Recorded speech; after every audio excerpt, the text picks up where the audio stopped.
Liberals in full meltdown after Trump announces his badass plan for dealing with arrested criminals.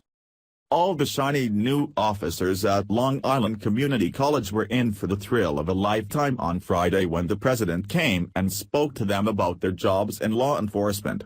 His speech was no doubt thrilling for these officers because he's the president, but he also went out of his way to empower those officers to protect the people and their community from lawbreakers. His remarks were, of course, offensive to many because, well, we're not supposed to tell liberals that they can't break the law. Mother Jones gleefully reported on the comments that they thought were totally out of line. President Donald Trump gave a speech at a Long Island Community College on Friday during which he encouraged the use of violence.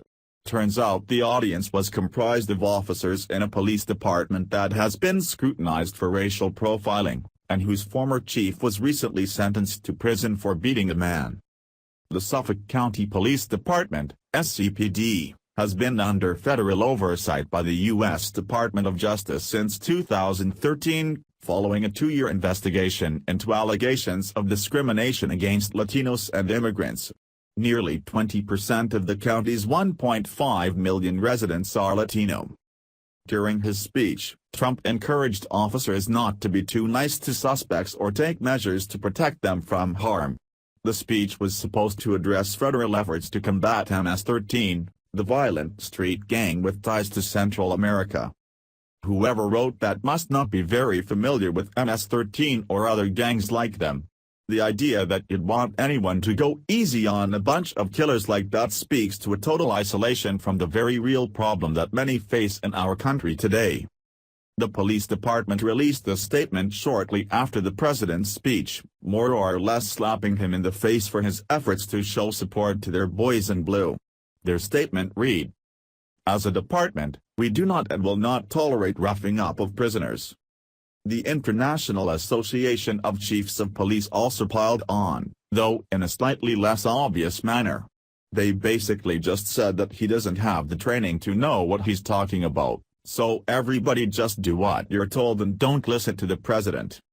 The desk riders, the higher-ups, the paper pushers, they're all looking to climb a ladder, collect a bigger check and rub shoulders with the deep pockets. They don't like this plan at all because they know it's not good for the short-term optics. They know that the media has been able to change public opinion with one little snapshot, and suddenly a police force has a PR nightmare on their hands. So what do the boots on the ground think about the president's remarks? I'm glad you asked because they think it's a brilliant idea. And for the record, he's not talking about brutality, he's talking about not protecting murders from the natural bumps and bruises along the way. He's saying that maybe if the criminals were less sure they'd get kind and considerate treatment, maybe they'd feel less inclined to murder.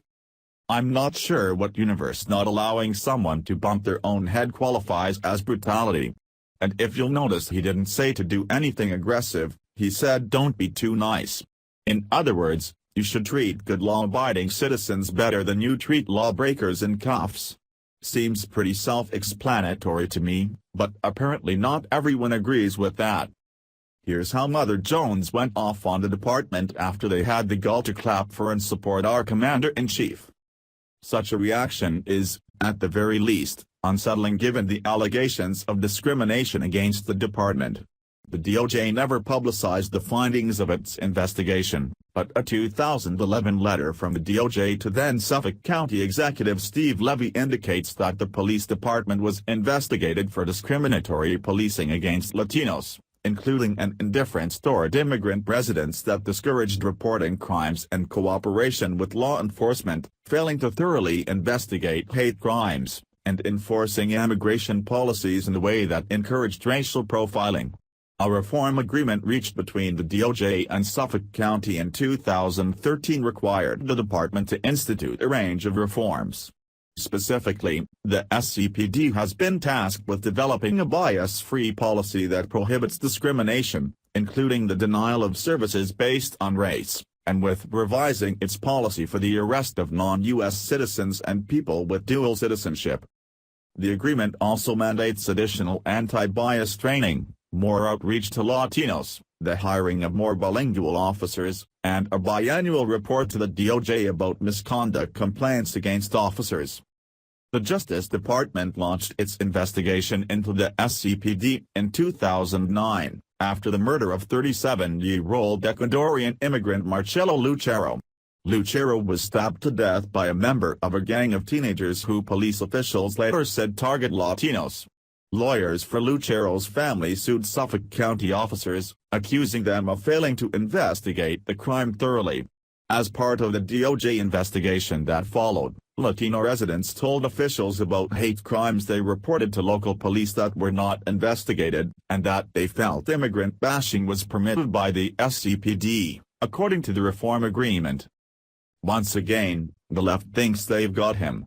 Trust me, if you got murdered, you wouldn't want anyone treating your murderer too kindly, and yet you'd think the world was ending. They're just sure that if they can make even one comment like this that horrifies them reach enough people, conservatives will finally turn on him. The problem with that is that we agree with him, and the more they publicize comments like this, the more we like him. Share if you agree with the president's comments. Thanks for watching. Please subscribe Breaking News 365 channel. Goodbye and see you again.